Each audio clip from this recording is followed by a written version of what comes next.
ప్రభువైన యేసుక్రీస్తు నామములో ఈ ఉదయకాల సమయంలో దేవుని మాటలు వినటానికి కూడిన ప్రతి ఒక్కరికి శుభములు తెలియచేస్తూ ఉన్నాను. దేవుని మహాకృప నుండి ఆయన అపారమైన ప్రేమ ద్వారా దేవుడు మనల్ని నూతన సంవత్సరంలోనికి నడిపించాడు.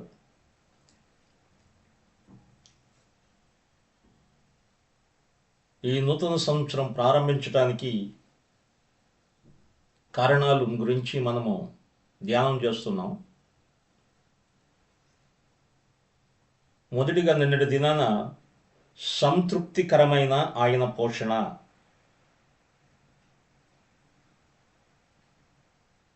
ఈరోజు సహవాసంతో కూడిన ఆయన సన్నిధి. సహవాసముతో కూడిన ఆయన సన్నిధిని మనము ధ్యానించబోతున్నాం.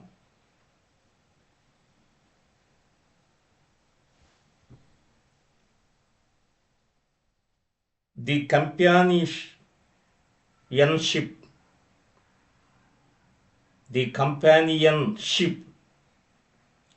In his presence. సహవాసముతో కూడిన ఆయన సన్నిధి. నిర్గమకాండము 33:14 వచనంలో, అందుకు ఆయన నా సన్నిధి నీకు తోడుగా వచ్చును. నూతన సంవత్సరములో ప్రవేశించిన మనము మన భవిష్యత్తును గురించి ఎన్నో విషయాల్లో మనము ఆలోచన చేస్తూ ఉన్నాం.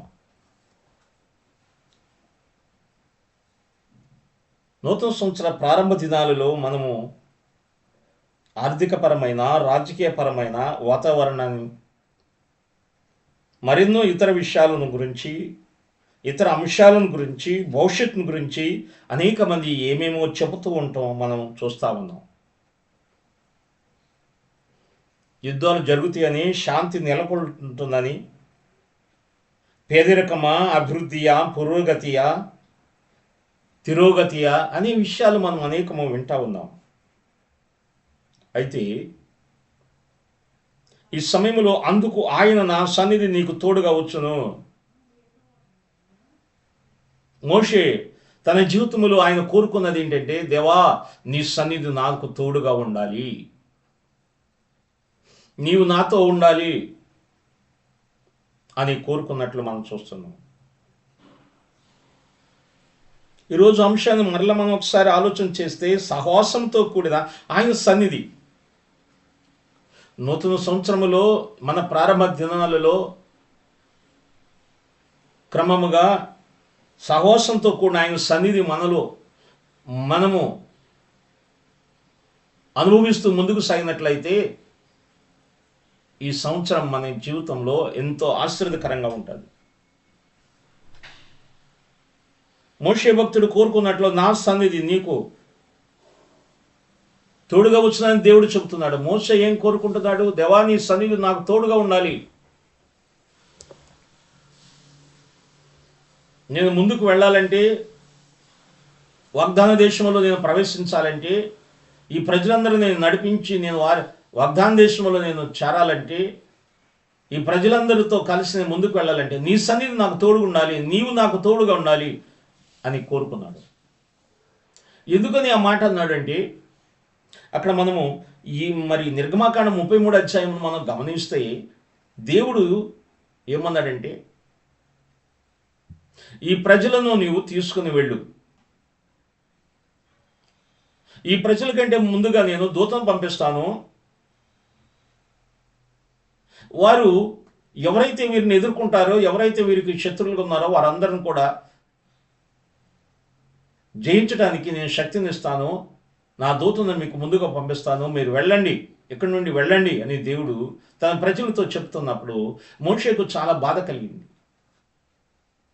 ఇప్పుడు దాకా అయ్యా నీ సన్నిధి మాతో ఉంది, మేము ఎంతో సంతోషంగా మేము గడిపాము, నీవు లేకోకుండా, నీ సన్నిధి లేకుండా మమ్మల్ని వెళ్ళమంటున్నావు అనే విషయాన్ని బట్టి చాలా వేదన పడ్డాడు. అందుకని అంటున్నాడు, అయ్యా నీ కనికరము చూపించు, నీ కరుణ చూపించు. ఈ ప్రజలు సంతోషకరంగా క్షేమకరంగా ఉండాలంటే నీవు నాతో ఉంటేనే తప్ప, నీవు నాతో ఉంటేనే, నీవు నాతో ఉండి నన్ను నడిపిస్తేనే నేను వెళ్ళగలను అని ఇక్కడ తెలియచేస్తా ఉన్నాడు. అయితే దేవుడు చెప్పాడు, ఇంకా అదే కాదు, నాకు సూచన కావాలి, నిన్ను చూడాలి, నీ మహిమను చూడాలి అని ఆశపడతా ఉన్నాడు. దేవుడు అతనితో మాట్లాడాడు, నా మహిమను చూడాలంటే నువ్వు చూడలేవు, కానీ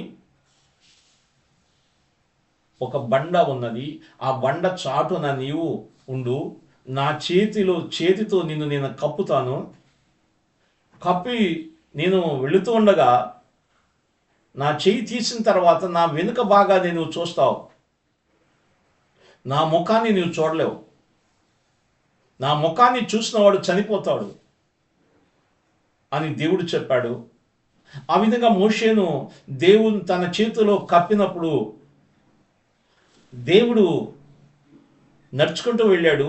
వెళ్ళిన తర్వాత ఆయన చేయి తీసిన తర్వాత ఆయన వెనుక భాగాన్ని చూశాడు, ఆయన మహిమను చూశాడు. అయ్యా మమ్మలను నువ్వు ప్రేమిస్తే మాతో నీ సన్నిధి ఉండాలి, నీవు లేకుండా నేను ఒక అడుగు ముందుకు వెళ్ళలేను, మేము వెళ్ళలేము, నీ సన్నిధి మాతో ఉండాలి అని కోరుకున్నాడు. ఆ కోరుకున్నట్లుగా దేవుడు అప్పుడు చెప్తున్నాడు, అందుకు ఆయన నా సన్నిధి నీకు తోడుగా వచ్చును, నేను నీతో ఉంటాను, నా సన్నిధి నీకు తోడుగా వస్తాయి, నువ్వు భయపడవద్దు. ఎంత గొప్ప విషయాన్ని దేవుడు ఈయనకు తెలియజేస్తా ఉన్నాడు. ఇక్కడ మనం ఆలోచన చేయాలి దేవుని బిడ్డలారా. కొరింథీయులకు రాసిన మొదటి పత్రిక 1:9 ప్రభు అయిన యేసుక్రీస్తు సహవాసమునకు మిమ్మును పిలిచిన దేవుడు నమ్మదగిన వాడు. మనం ఎవరి సహవాసములో ఉన్నాం? యేసుక్రీస్తు యొక్క సహవాసములో మనం ఉన్నాం. ఆయన సహవాసములో ఉన్నటువంటి మనము, ఆయన మనల్ని పిలిచాడు, పిలిచినవాడు నమ్మదగినవాడు కాబట్టి ఆయన సహవాసంలో ఉన్నట్లయితే నీ జీవితం ఎంతో ఆశ్చర్యకరంగా ఉంటుంది. దేవుని బిడ్డలారా, ఇక్కడ మనం అర్థం చేసుకోవాలి, మిమ్మల్ని పిలిచిన దేవుడు నమ్మదగినవాడు. యేసుక్రీస్తు సహవాసమునకు మిమ్మల్ని పిలిచిన వాడు నమ్మదగినవాడు. ఎంత గొప్ప విషయం! ఆయన సహవాసం మనకు కావాలి. నా ప్రియమైన దేవుని బిడ్డలారా, భక్తుడైనటువంటి యోహాను చెప్తాడు, మన సహవాసం ఎవరితో? తండ్రి అయిన దేవునితో, కుమారుడైన ప్రభువుతో.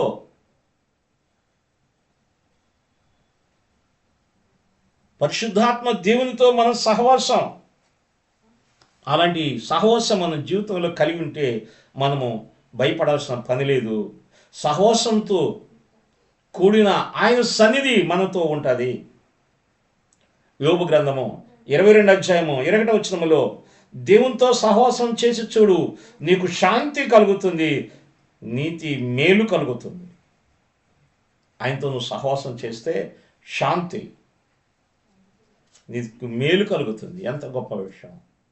యోబు గ్రంథములో భక్తుడు చెప్తున్నాడు, నీకు శాంతి మేలు కలుగుతుంది అని దేవుని వాక్యం మనకు తెలియజేస్తూ ఉంది.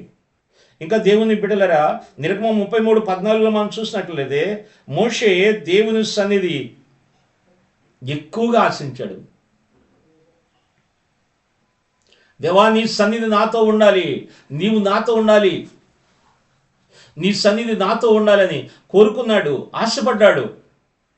నీవు లేకుండా నేను ముందుకు వెళ్ళలేను, నేను నడవలేను, ఈ ప్రజలను నడిపించలేను, నీవు ఉండాలి, నీ సన్నిధి ఉండాలి అని కోరుకున్నటువంటి వ్యక్తిగా మోషే ఉన్నాడు. దేవుని పిల్లలైనటువంటి మనం ఎంతమంది ఆయన సన్నిధిని కోరుకునే వారుగా ఉన్నాం. ప్రభువా, నీ సన్నిధి ఉండాలి, నీవు నాకు తోడుండాలి, నీవు నన్ను నడిపించాలి, నీవుంటే నాకు చాలు, నా జీవితం ఈ నూతన సంవత్సరంలో ఆశీర్వదకరంగా సాగిపోవటానికి నీవుంటే నాకు నెమ్మది కలుగుతుంది, నీవు నాతో ఉండాలి. మోషే తన జీవితంలో దేవుని సన్నిధిని ఎక్కువగా ఆశించాడని దేవుని వాక్యం మనకి తెలియజేస్తూ ఉంది. ఆదికాండం 24:40 కూడా అబ్రహాము దేవుని సన్నిధిలో బ్రతుకుచున్నాను అంటున్నాడు. అబ్రహాము తన జీవితంలో ఒక నూతన ఆశీర్వాదం కలిగిన వ్యక్తిగా ఉండటానికి ఆయన నీ సన్నిధిలో నేను బ్రతుకుచున్నానయ్యా. బ్రతకడం, ఆయన సన్నిధిలో ఉన్నటువంటి వారు దినదినము జీవించే వారికి ఉంటారు, బ్రతికే వారికి ఉంటారు, ఆధ్యాత్మికంగా జీవించే వారికి ఉంటారు, ఆత్మ సంబంధించిన ఆశీర్వాదం పొందే వారికి ఉంటారు ఆయన సన్నిధిలో. కాబట్టి అబ్రహాం అంటున్నాడు, యెహోవా సన్నిధిలో బ్రతుకుచున్నాను నేను అంటున్నాడు. ఆయన సన్నిధిలో బ్రతికేవారుగా మనం ఉండాలి. అందుకని అబ్రహాం జీవితంలో దేవుని సన్నిధిలో గొప్ప ఆశీర్వాదాలు దేవుని సన్నిధిలో చూశారు. ఆయన సన్నిధిలో నేనున్నాను. దేవుని బిడ్డలారా, ఆయన సన్నిధి మనతో ఉండాలంటే ఆయనతో మనం సహవాసం చేయాలి. ఆయనతో మనం సహవాసం చేయాలండి. ఆయన ఇచ్చిన లేఖనాలను మనం జాగ్రత్తగా చదవాలి. ఆయన ఇచ్చిన లేఖనాలు చదువుతూ ఆయన సన్నిధిలో మనం ప్రార్థన చేయాలి. ప్రార్థిస్తున్నప్పుడు ఆయన సన్నిధి మనకి తోడుగా ఉంటుంది. దేవుని ఆత్మ మనం బలపరుస్తూ ఉంటుంది, దేవుని ఆత్మ మనం నడిపిస్తూ ఉంటుంది అని దేవుని వాక్యం మనకు తెలియజేస్తూ ఉంది. అదేవిధంగా 1 రాజులు 17:1 కూడా ఏలియా, ఇశ్రాయేలు దేవుడైన యెహోవా సన్నిధిలో నేను నిలబడి ఉన్నాను. ఏలియా తను చెబుతున్నాడు, నేను ఇశ్రాయేలు దేవుడైన యెహోవా సన్నిధిలో నిలబడినటువంటి ప్రవక్తని, నేను పౌరుషం గలవాడిని. ఆయన మాట అంటే అవునంటే అవును, కాదంటే కాదుగా జరిగింది. ఆకాశం నుంచి అగ్ని కురిపించాడు, ఆకాశం నుంచి వర్షాన్ని కురిపించాడు, వర్షం ఆగేదట్లా చేశాడు. ఆయన ప్రార్థన చేస్తే ఆకాశం వర్షం ఇచ్చింది. అంటే నేను దేవుని సన్నిధిలో నిలబడ్డాను, ఆయన సన్నిధిలో నేను నిలబడి ఉన్నాను. ఎంత గొప్ప విషయం! నిలబడటం అంటే కనిపెట్టడం, తొలగిపోలేదు, నిలబడటం. దేవుని సన్నిధిలో నిలబడినటువంటి వ్యక్తి. అందుకని ఆయన ప్రార్థన జీవితం కలిగిన వాడు, దేవుని కొరకు రోషం కలిగిన ప్రవక్తగా ఉన్నాడు. దేవుని కొరకు అందరూ విడిచిపెట్టినప్పుడు కూడా ఒక్కడే ఒంటరిగా నిలబడి దేవుని కొరకు పౌరుషం కలిగిన ప్రవక్తగా ఉన్నాడు. దేవుని సన్నిధిలో నేను నిలబడినటువంటి వాడిని నేను. ఎంత గొప్ప విషయాన్ని మనం ఇక్కడ చూస్తున్నాం. అంటే దేవుని సన్నిధి ఎంత గొప్ప ఆశీర్వాదం ఇస్తుంది. కీర్తనలో 140:13 యథార్థవంతులు ఆయన సన్నిధిలో నివసిస్తారు.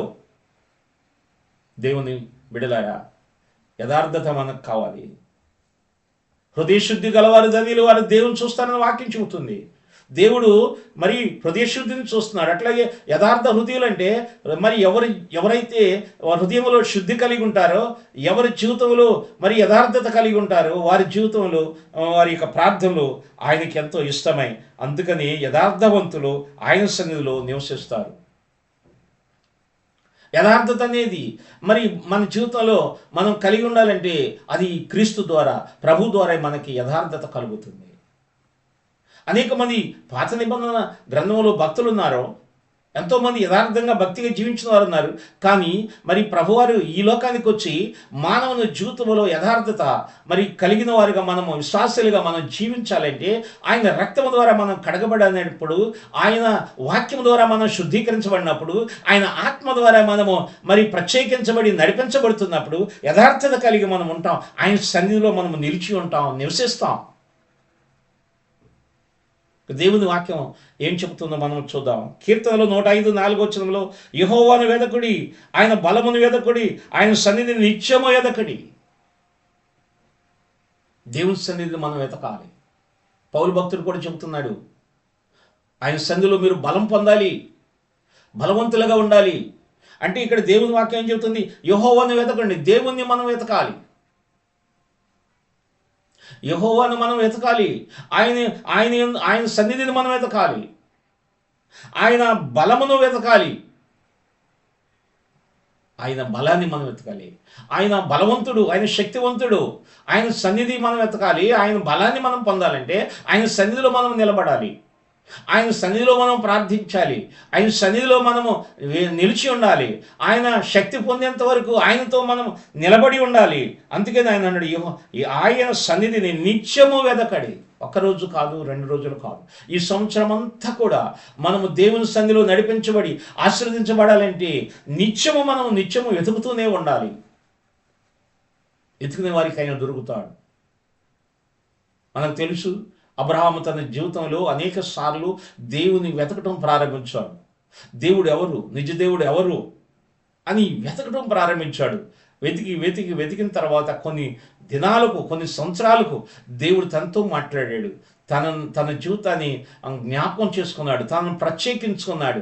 మరి ఇశ్రాయేలు సంతకి మూల పురుషుడుగా ఒక ప్రాముఖ్యమైన వ్యక్తిగా అబ్రహామును ఏర్పాటు చేసుకున్నాడంటే దేవుని వెతికే స్వభావం కలిగిన వారిని ఈ భూమి మీద ఆయన హెచ్చిస్తాడు అనేది మనకు అర్థం చేసుకోవాలి. కాబట్టి ఆయన నిత్యము వెతకాలి, మనం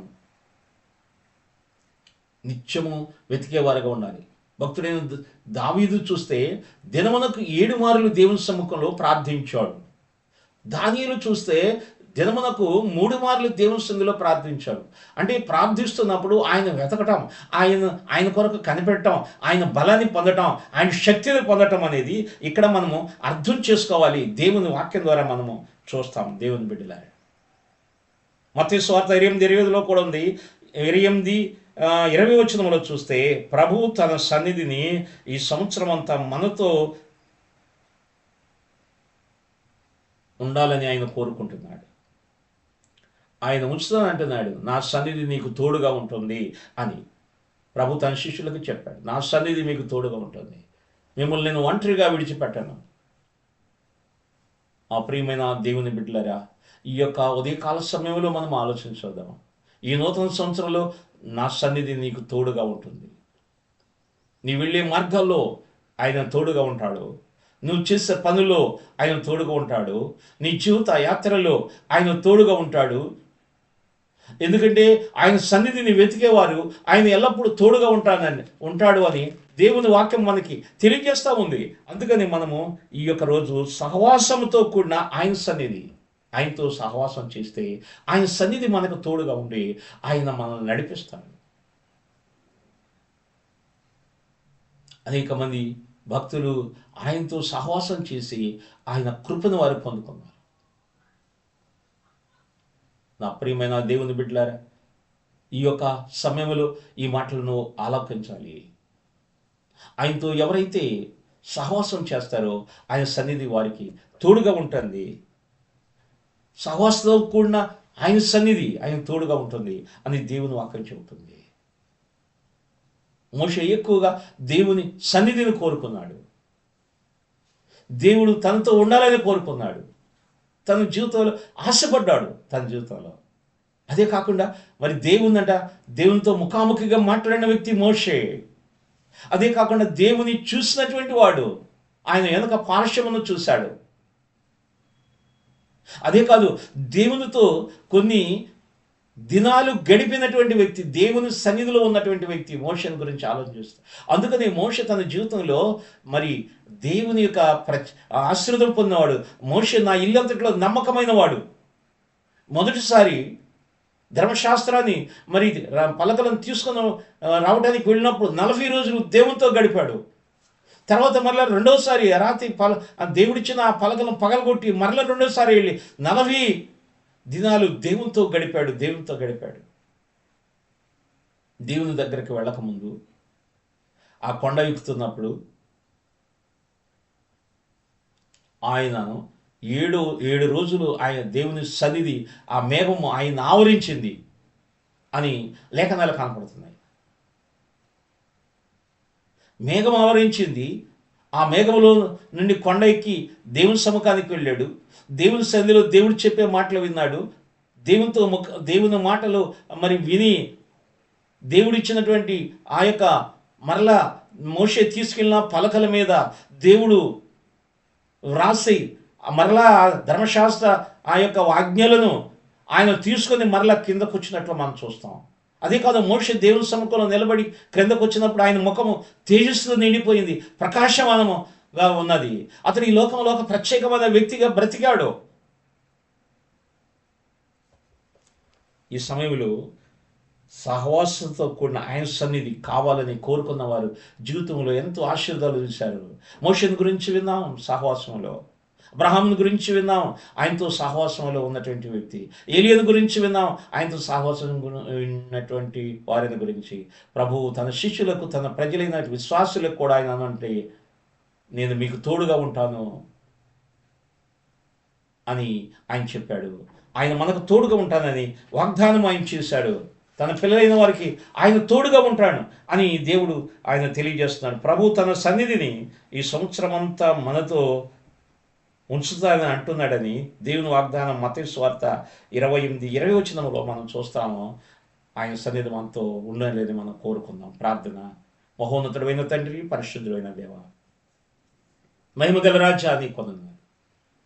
నీ కృపా కనిక్రమలు మాతో ఉంచి మమ్మల్ని నడిపిస్తున్నందుకు వందనాలు. ఈ నూతన సంవత్సరాలు అనేక విషయాలు మాకు మరి బయలుపరుస్తున్నందుకు వందనాలు. మాతో మాట్లాడుతున్నందుకు వందనాలు నాయన. సహవాసముతో కూడిన నీ సన్నిధి మాకు కావాలి ప్రభువా. ఎప్పుడు మీ సన్నిధిలో మేము నిలబడి ఉండాలి, మీ సన్నిధిలో మేము నడవాలి, మీ సన్నిధి మాతో ఉండాలి. భక్తులు ఏ విధంగా నీ సన్నిధి మాకు కావాలయ్యా, మీరు మాతో ఉంటేనే మేము ముందుకు వెళతాం అని కోరుకున్నారు. అట్లాగే ఎల్లవేళ నీ పిల్లలమైన మేము కూడా నీ సన్నిధిని కోరుకునేవారుగా, మీ చిత్తానికి లోబడేవారుగా, మిమ్మల్ని వెదకేవారుగా చేయండి ప్రభువా. విన్న బిడ్డలో మీరు జ్ఞాపకం చేసుకోండి, ఆశీర్వదించండి. ఈ నూతన సంవత్సరంలో ఈ మాటలు వారి జీవితాలు ఆశ్రితకరంగా, దీవెనకరంగా, మేలుకరంగా మీరు చేయమని మీ సన్నిధిలో నేను ప్రార్థిస్తున్నాను. ఈ కృప ప్రతి ఒక్కరి మీద ఉంచి నడిపించమని యేసు నామములో అడుగుచున్నాము తండ్రి, ఆమేన్. తండ్రి యొక్కయు కుమారుని యొక్కయు పరిశుద్ధాత్మ సహవాసము సన్నిధి దేవుని మాటలు వినుచున్న బిడ్డలందరికీ, ప్రభువుని ప్రేమించే వారికి దేవుని కృప సమాధానములు తోడుగా ఉండి నడిపించునుగాక. ఆమేన్.